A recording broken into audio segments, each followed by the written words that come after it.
Assalamualaikum warahmatullahi wabarakatuh.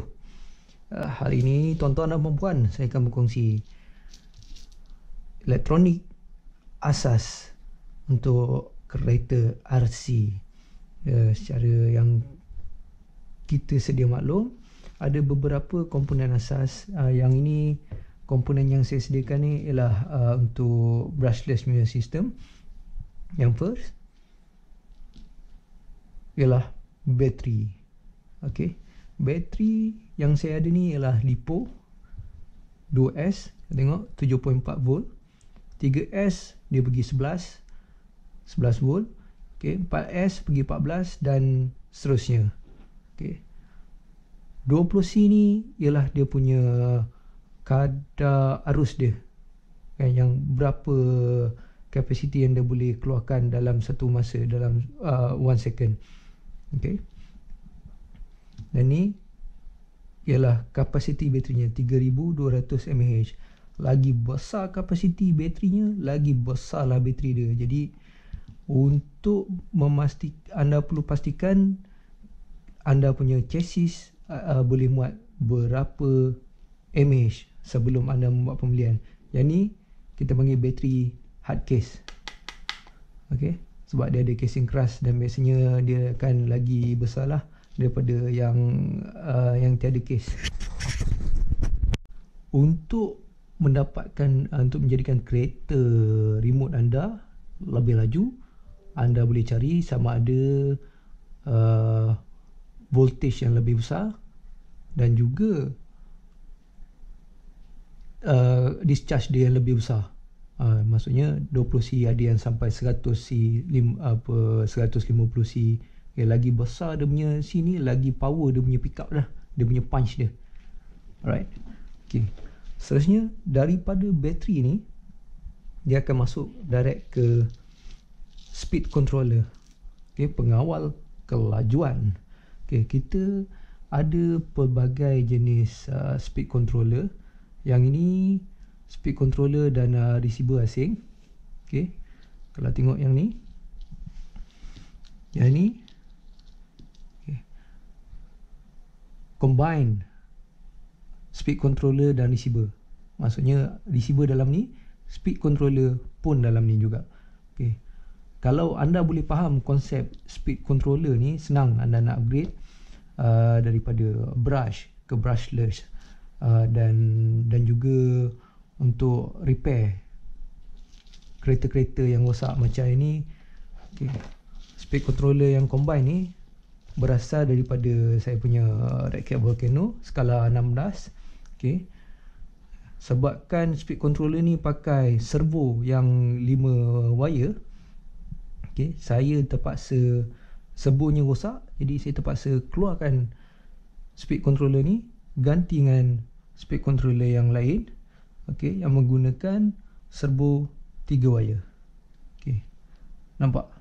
Yang ni belum selesai sepenuhnya lah. Servo yang saya ada ni terlampau kecil, jadi nak beli kat Lazada tu kena hati-hati lah, tengok betul-betul saiz dia. Kadang-kadang nampak besar, bila dah sampai lah kecil ceput lah. Okay, daripada bateri ni dia akan masuk ke speed controller. Alright, tengok macam mana sambungan dia. Okay, benda kedua yang anda perlu perhatikan bila beli bateri speed controller, kena tengok dia punya penyambung dia. Macam ni dia guna T-pin, ada XT90 dan sebagainya. Jadi kena ngam. Kalau tak ngam, satu kerja pula, kena unsolder and then patri balik, kan, nak bagi sama kedua-duanya. Nak cari lagi kepala ni jenuh. Okay, kita sambung. Alright, bila dah sambung dengan speed controller ni, kalau kita tak connect dengan apa-apa, tak jalan. Kita dah on switch dia pun tak ada apa-apa kesan. Okay, jadi untuk mendatangkan kesan kepada speed controller ni, kita ada dia punya receiver. seperti yang anda nampak di skrin ni. Ni receiver murah lah kan. Receiver dengan transmitter dengan receiver dia, yang ni dalam 20-30 ringgit lah. Okay, receiver ni anda kena perhati betul-betul. Kita ada 3 wire connector. Yang ni saya sendiri pun awal-awal dulu selalu buat silap. Jadi sebelum anda sambungkan kepada anda punya receiver, anda perlu perhatikan betul-betul color dia ni. Jadi tengok ni, yang putih ni mesti duduk mengalir ke bahagian petak yang luas ni, macam ini. Dia duduk belah kiri dan dia akan masuk dekat channel 2 standard. Mana-mana receiver pun biasanya kita akan masukkan channel 2. Yang ni untuk dia punya motor dia, untuk kontrol kelajuan motor dia. Kita dah sambung. Tengok apa yang jadi kalau kita connect dengan bateri.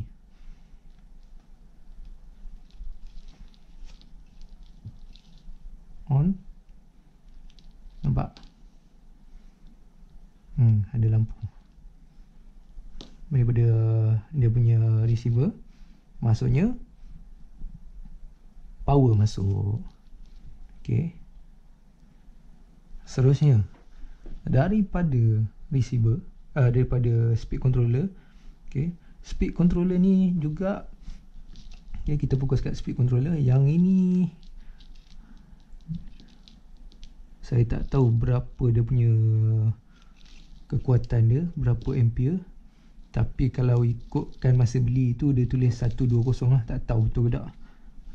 Nampak macam kecil. Tengok. Di sini saya ada jadual. Speed controller pengawal kelajuan daripada 25 ampere hingga 120 ampere. Kalau ikutkan sini 25 ampere kita boleh masuk bateri 2S je, 2 sel. 35, 45 kita boleh masuk 2 hingga 3 sel. Sepatutnya lah. Tapi untuk 35 dan 45, 35 tidak digalakkan. Dikuatiri kenderaan anda akan terbakar. Nak tengok ni juga 35 ampere sesuai untuk kereta skala 12 ke bawah, untuk kereta-kereta yang kecil. Untuk 45 ampere kan, kereta skala 10 dan skala 8 kita perlu 45 hingga 60 ampere ke atas. Lagi besar ampere arus yang anda punya speed controller ni boleh terima, lagi besar sel yang anda boleh masukkan kepada anda punya speed controller. Sebab tu ada yang speed controller yang mahal-mahal tu 150 ampere dan atas sebagainya boleh masuk sampai 6 sel dan 8 sel maksimum.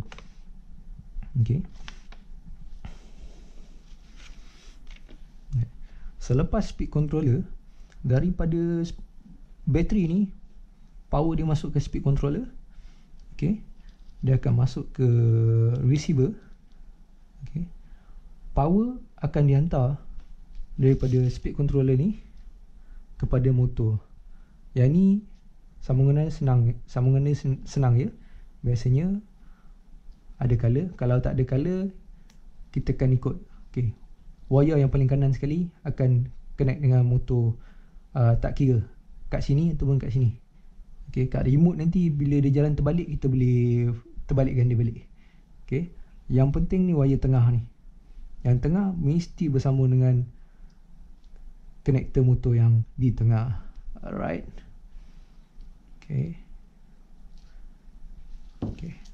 Dah sambung. Kita test dulu.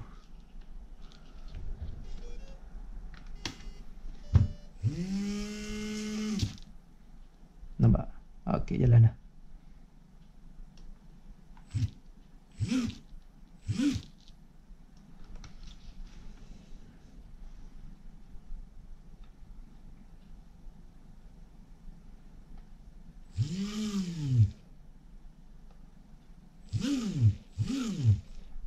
Okey. Nampak? Bila kita tekan throttle, dah gerak dah. Reverse pun jalan.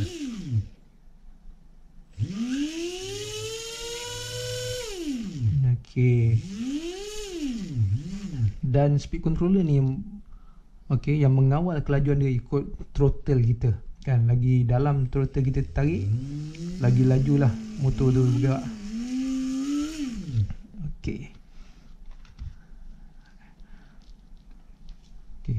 Merujuk kepada motor ni pula, ada pelbagai saiz motor. Biasanya kalau orang-orang yang nakkan kelajuan, dia akan mencari motor yang KB dia lagi tinggi. Okey. Tetapi untuk kenderaan yang besar, skala 8 contohnya, kita tak boleh pakai KB yang tinggi. Sebab apa? Motor ni tak cukup kekuatan, torque dia tak cukup untuk menampung beratnya kereta tu. Okay. Jikalau kita menggunakan KB yang tinggi ni untuk kereta berskala besar, dikuatiri motor akan overheat, akan lebih panas, okay, dan seterusnya menyebabkan motornya terbakar. Okay, jangan main-main memang ada yang terbakar, ESC pun boleh terbakar. Okay, kalau dia overheat, panas yang terlampau kan, tak sesuai ESC ataupun motor ni dengan kita punya skala kereta, dia boleh terbakar. Jadi untuk kereta-kereta yang skala kecil kan, first kita kena tengok saiz dia ni. Okay. Ini 36 saiz dia, 50 dia punya panjang. Okay. Lain pengeluar, dia akan menggunakan coding saiz yang berlainan. Jadi anda kena betul-betul pastikan motor punya saiz ni sesuai dengan kenderaan anda. Okay. Jadinya kalau untuk kenderaan yang besar, biasanya dia akan guna 2000 kb ke bawah. Nampak? Dia punya kb kecil, tapi motor dia confirm lagi mahal lah. Sebab motor dia akan lagi besar dan lagi panjang. Untuk mengatasi bila kb dia dah rendah, untuk dapatkan kelajuan ni, dia akan top up dengan bateri yang voltage lagi tinggi. Maksudnya dia akan pergi hingga 4S to 8S untuk dapatkan power tu balik. Sebab kb ni bermaksud berapa pusingan dalam setiap kilovolt yang bateri ni supply. Okay. Jadi untuk bateri yang capacity voltage yang tinggi, dia akan supply voltage yang lagi tinggi per second. Jadi tak kira lah bila motor tu kb rendah, bila voltage dia tinggi, dia akan berpusing lagi laju dan dia punya torque lagi kuat daripada motor yang kecil tapi kb yang tinggi. Jadi untuk kereta-kereta skala yang kecil, contohnya WLTOS skala 114 atau 112, kita boleh masukkan 4000 kb to 6000 kb ke atas untuk dapatkan top speed yang power. Tapi nak kontrolkan kelajuan tu, kita perlukan remote receiver yang canggih lah. Mungkin kita masukkan gyro dan sebagainya, dan kereta kita pun dia punya alignment dia kena tune betul-betul, kena bagi tegak. Kalau tak berterabur, masuk parit, kelongkang, bersapai keretanya. Okey, motor kita dah sentuh. Seterusnya servo. Okey, yang akan pegang dia punya steering dia, nak ke kiri atau ke kanan. Okey, nak connect servo ni, kita akan connect dekat channel 1 biasanya. Alright. Okey, kalau perhatikan ada kuning, merah dan coklat. Biasanya kuning ni akan duduk di sebelah kiri kita. Okey. Dan okey, servo ni pula, yang ni kecilnya, ada yang besar, ada yang kecil, ikut kepada kita punya skala kenderaan. Okay. Yang ni rasanya sama. Okey, ngam untuk saya sini. Okay.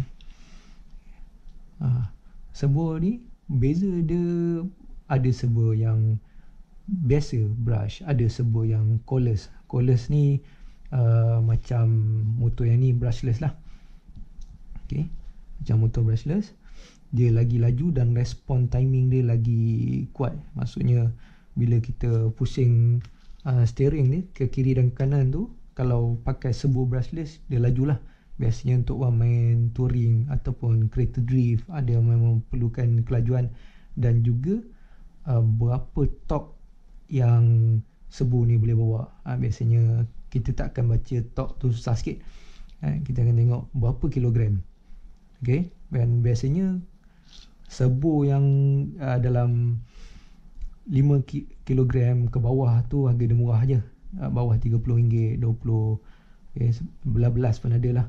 Dan kalau low profile punya servo yang cordless, mungkin akan cecah 70 ke atas hingga 100 lebih. Kalau racingnya servo tu boleh pergi 200-300 atau lebih. Okay. Once kita dah connect, tengok jalan tak.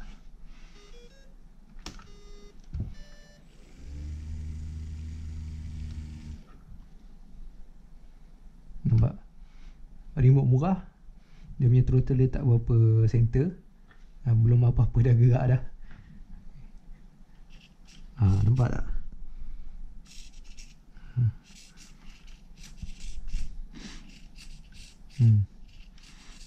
Servo dia gerak dah. Okay, simple.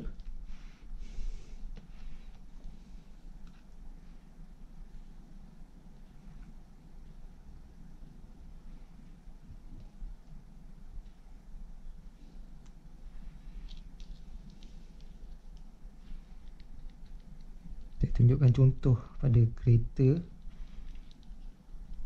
bila anda connect servo.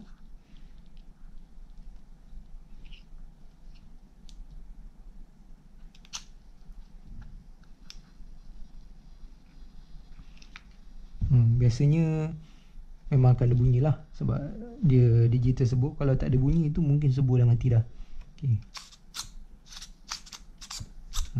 Nampak tak? Sebab dia kecil, dia bergerak dalam casing ni, jadi dia tak boleh pusingkan tayar tu.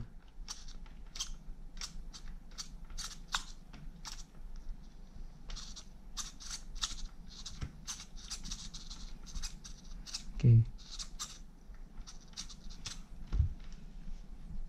Maksudnya servo jalan.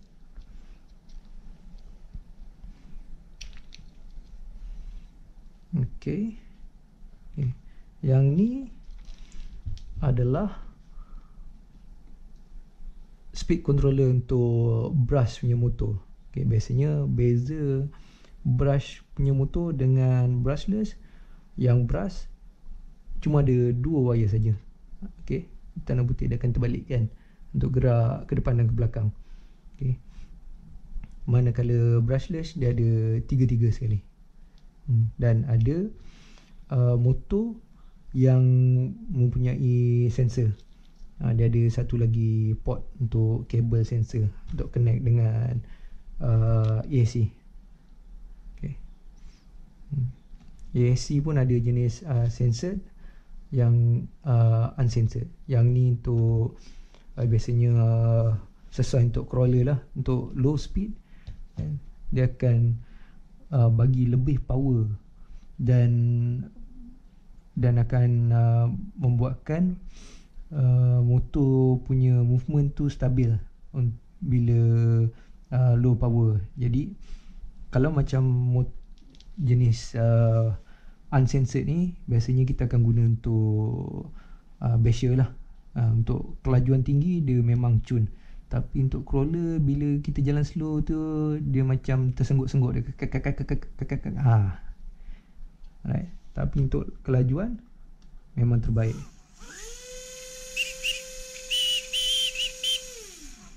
Siap bersiul lagi.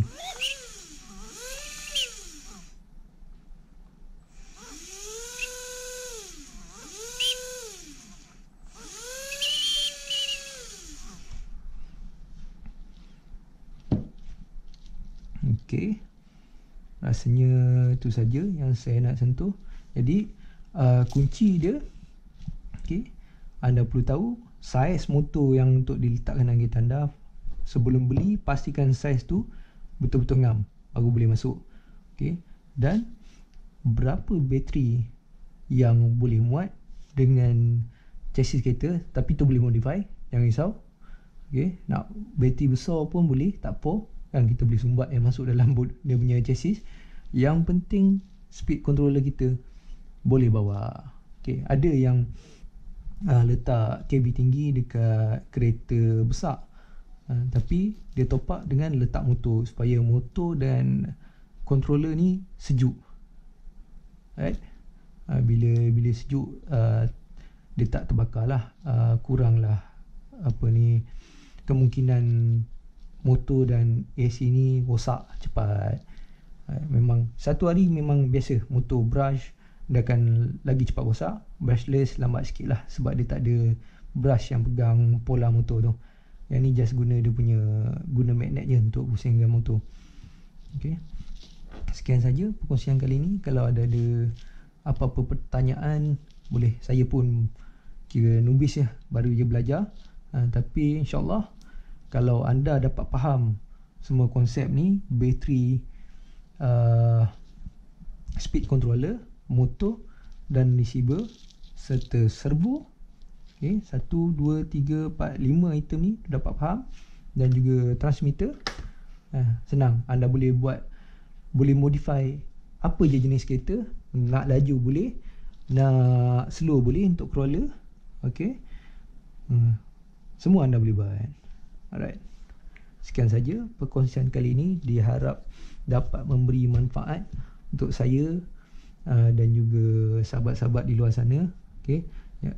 Pastikan ya sebelum ni connection antara receiver dengan speed control ni perlu betul.